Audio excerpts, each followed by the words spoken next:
Hi friends, good morning. I am Vijay Kumar. నేను ఈరోజు ఈ వీడియోను పోస్ట్ చేయడంలో ప్రధాన ఉద్దేశం ఏంటంటే డిఎస్సి 2003 నందు మరియు డిఎస్సి 2012 నందు నా ప్రయాణం ఎలా సాగింది, నేను ఎలా సక్సెస్ సాధించడం జరిగింది అనే విషయాన్ని నేను మీతో షేర్ చేసుకోవాలనుకుంటున్నాను. ఈ వీడియోను షేర్ చేయడంలో ప్రధాన ఉద్దేశం ఏంటంటే నా వీడియోను చూసి కొంతమంది విద్యార్థులైన స్ఫూర్తి పొంది మంచి ఉద్యోగాల్లో విజయం సాధిస్తారనే సదుద్దేశంతో నేను ఈ వీడియోను పోస్ట్ చేయడము జరిగింది. మాది కర్నూలు డిస్టిక్ ఎమ్మిగనూరు.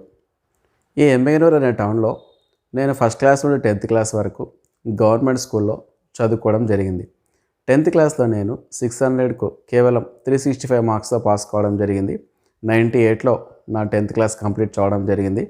నేను తర్వాత ఇంటర్మీడియట్లో ఎంఈసీ అనే గ్రూప్ తీసుకోవడం జరిగింది. ఇంటర్మీడియట్లో నేను 2000లో కంప్లీట్ అయింది. ఇంటర్మీడియట్లో నాకు అవుట్ ఆఫ్ 1000కు 690 మార్క్స్ నేను స్కోర్ చేయడం జరిగింది. ఇంటర్మీడియట్ పూర్తయిన తర్వాత నేను డైట్ సెట్కి అపియర్ కావడం జరిగింది. నేను ఫస్ట్ అటెంప్ట్లో డైట్ సెట్లో సక్సెస్ సాధించలేకపోయాను. అప్పట్లో కేవలం ప్రతి జిల్లాకు ఒక గవర్నమెంట్ కాలేజ్ మాత్రమే ఉండడంతో డైట్ సెట్ సాధించడం అనేది చాలా కష్టం. నేను డిగ్రీ ఫస్ట్ ఇయర్ జాయిన్ కావడం జరిగింది బీఏ గ్రూప్లో. డిగ్రీ ఫస్ట్ ఇయర్ జాయిన్ అయిన తర్వాత నేను మళ్ళీ డైట్ సెట్కు అపియర్ కావడం జరిగింది. అప్పుడు నాకు స్టేట్ వైడ్గా 650th ర్యాంక్ వచ్చింది. తర్వాత ఎస్వి ఏరియాలో చూసుకుంటే నా ర్యాంక్ దాదాపు 70 వచ్చింది. అప్పుడు నాకు కర్నూలు డిస్టిక్ బి తాండ్రపల్లిలో అడ్మిషన్ రావడం జరిగింది. 2001, 2003 ఈ పీరియడ్లో నేను కర్నూలు డిస్టిక్లో B.Ed కోర్సును పూర్తి చేయటము జరిగింది. ఈ విధంగా నా ప్రయాణం అకాడమిక్ ఇయర్ వరకు సాగింది. తర్వాత డిఎస్సి 2003 నందు అప్పటి CM Chandrababu Naidu notification release చేయడం జరిగింది. ఇప్పుడు నేను డిఎస్సి 2003 నందు ఎలా ప్రిపేర్ అయ్యాను, కోచింగ్ తీసుకున్నానా లేదా, అసలు కోచింగ్ తీసుకోవడం అవసరమా లేదా, కోచింగ్ తీసుకుంటేనే సక్సెస్ సాధిస్తామా, ఇక కోచింగ్ లేకపోతే సక్సెస్ సాధించలేమా అనే విషయాలు నేను మీతో షేర్ చేసుకుంటాను. ఏ విధంగా ప్రిపేర్ అయిన విషయాలను కూడా నేను మీకు తెలియజేస్తాను. నేను ఇంటర్మీడియట్ వరకు 10th క్లాస్ వరకు చాలా తక్కువ మార్కులతో నేను పాస్ కావడం జరిగింది. నేనేం అత్యంత తెలివి ఉన్నటువంటి విద్యార్థినేమి కాదు. కాకపోతే నాలో ఉన్నటువంటి ఒక గొప్ప లక్షణం ఏంటంటే చాలా కష్టపడ్డాను. తెలివి తక్కువ ఉండవచ్చు, కానీ కష్టపడే తత్వం వల్ల నేను మంచి ర్యాంకులు సాధించడము జరిగింది. డిఎస్సి 2003 నోటిఫికేషన్ అక్టోబర్లో రావడం జరిగింది. 2004 ఏప్రిల్లో ఎగ్జామ్ జరిగింది. 2003 అక్టోబర్ నుండి 2004 ఏప్రిల్ వరకు దాదాపు 6-7 మంత్స్ అవుతుంది. నేను రోజుకు 14 గంటలు చదవడం జరిగింది. ఈ 14 గంటలు ఎలా చదివానంటే నేను ఉదయం 5 గంటల నుండి రాత్రి 11 గంటల వరకు టైం టేబుల్ వేసుకోవడం జరిగింది. ఫస్ట్ సైకాలజీ ఏ టైంలో చదవాలి, మ్యాథ్స్ ఎప్పుడు చదవాలి, సైన్స్ ఎప్పుడు చదవాలి, సోషల్ ఎప్పుడు చదవాలి, జీకే ఎలా చదవాలి, ఇలా ప్రతిదీ నేను టైం టేబుల్ వేసుకొని ఉదయం 5 గంటల నుండి రాత్రి 11 గంటల వరకు రోజుకు 14 గంటలు 6 నెలలు నేను కష్టపడడం జరిగింది. నేను ఎక్కడ కూడా కోచింగు తీసుకోలేదు. కేవలం సండేస్ మాత్రమే నేను ఒక కోచింగ్ సెంటర్లో ఎగ్జామ్ రాయడం అనేది జరిగింది.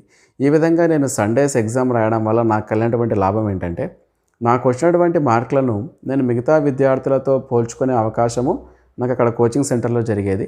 అక్కడ నేను మార్కులను వాళ్ళతో పోల్చుకొని నా పర్ఫార్మెన్స్ బాగానే ఉందా, లేదా ఇంకా నేను బెటర్గా ఏమైనా చదవాలా అనే విషయాన్ని నేను అనాలిసిస్ చేసుకునేవాడిని.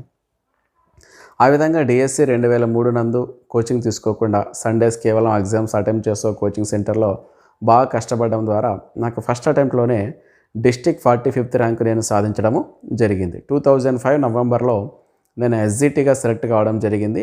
అప్పుడు కాస్త కొన్ని పరిపాలనా కారణాల వల్ల మాకు అపాయింట్మెంట్ అనేది లేటుగా ఇవ్వడం జరిగింది. నేను 2005లో నవంబర్లో కోసి మండలంలో జాయిన్ కావడము జరిగింది.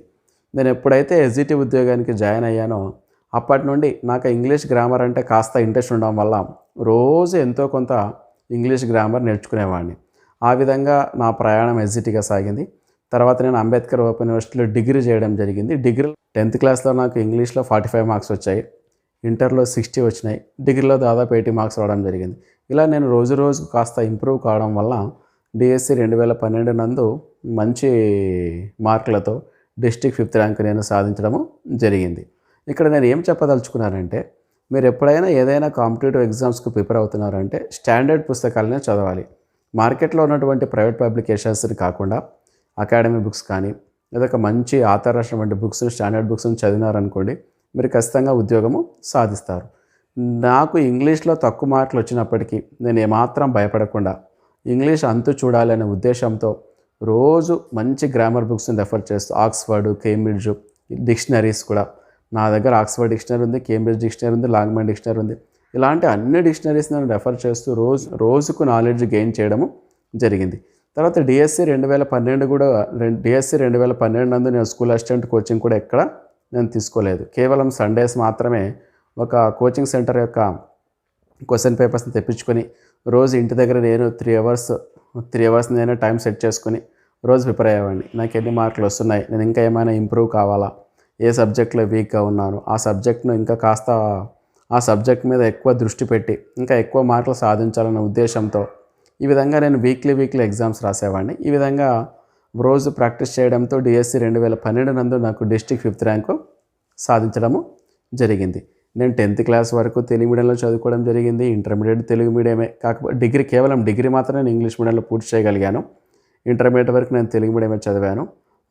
చాలా తక్కువ మార్కులు రావడం జరిగింది నాకు 10th క్లాస్లో కావచ్చు, ఇంటర్మీడియట్లో కావచ్చు. అంటే ఇక్కడ చూడండి, ఎందుకు నేను మార్క్స్ని మళ్ళీ చెప్తున్నానంటే, ఒక వ్యక్తికి ఉన్నటువంటి నాలెడ్జ్ని మీరు కొలవాలనుకుంటే అక్కడ సబ్జెక్ట్స్లో వచ్చినటువంటి మార్క్స్ ముఖ్యము కాదు. నాకు మార్క్స్ తక్కువ వచ్చినప్పటికీ నేను కాంపిటేటివ్ ఎగ్జామ్లో ఎందుకు సక్సెస్ అయ్యాను అంటే, నేను కాంపిటేటివ్ ఎగ్జామ్స్కి ప్రిపేర్ అయ్యేటప్పుడే అదేదో జ్ఞానోదయం అంటారు కదా, ఆ విధంగా జ్ఞానోదయం అయ్యింది. ఎలా చదవాలి అనే విషయం నాకు తెలిసిందనమాట. మీరు ఎప్పుడు కూడా గైడ్స్ మీద ఆధారపడొద్దండి. తొందరలోనే డిఎస్సి నోటిఫికేషన్ రాబోతుంది. గైడ్స్ మీద ఆధారపడకుండా స్టాండర్డ్ బుక్స్, అకాడమీ బుక్స్ను చదివి మీరు కూడా నాలాగే మంచి ఉద్యోగాలు సాధించాలని ఆశిస్తూ మీ ఇంగ్లీష్ విజయ్. Thank you.